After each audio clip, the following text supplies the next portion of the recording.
Hello everyone, welcome to My Skills, My Future, a career mentoring platform. We are back with our question of the day, and the question is on subnetting that belongs to CCNA.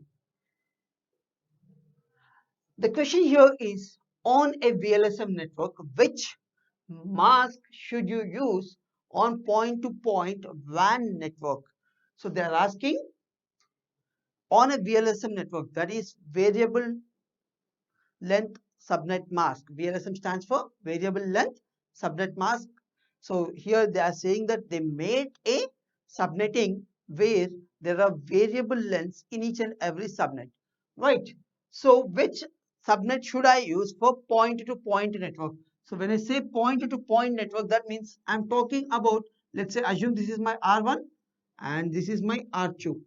That is router 1 and router 2. So they are asking us what IP addresses should I assign to these both interfaces, okay, so that my IP wastage is reduced. So indirectly they are saying I want only two IP addresses. So which subnet mask would you use? Right. So now let's see if I am taking /27. So I would be having 5 host bits, which is like I'm getting around 30 IP addresses because 2 power 5 is 32 and I'm reducing the network ID and broadcast ID. So I'd get 30 IPs. /28, 4 here, and that means 16 IPs and 14 valid hosts. Whereas for 29, here I would be having how many bits?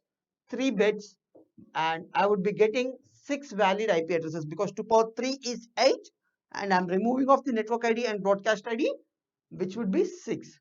And the last one is /30. Here if you check, I would get only 2 valid IP addresses. So according to my question, option D is the right answer because I get 4 different IPs out of which the network ID and broadcast ID are removed and I get only 2 IPs. That means I can assign one IP to here and one IP to this interface of the router. But the latest RFC states, that is the request for comment states, for a point-to-point connection, we don't need a network ID or a broadcast ID. These are not needed. So that means as per the question, /30 is the answer. I totally agree. But when you are configuring, you can configure directly for /31, and for point-to-point WAN connections, you don't need to have a network ID or broadcast ID. If you're trying some simulations in a packet tracer or GNS, I would recommend you to go through this by assigning /31 once and check out if you're able to ping your destination or not.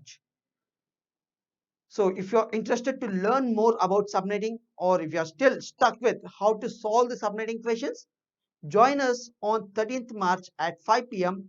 on our YouTube live, where I would be discussing about what exactly the IP address is and what is the importance of subnetting and how to solve any subnetting problem in seconds. So the links are provided in the description, and to get an update, subscribe to our channel and hit the bell icon to get the notifications. Thank you.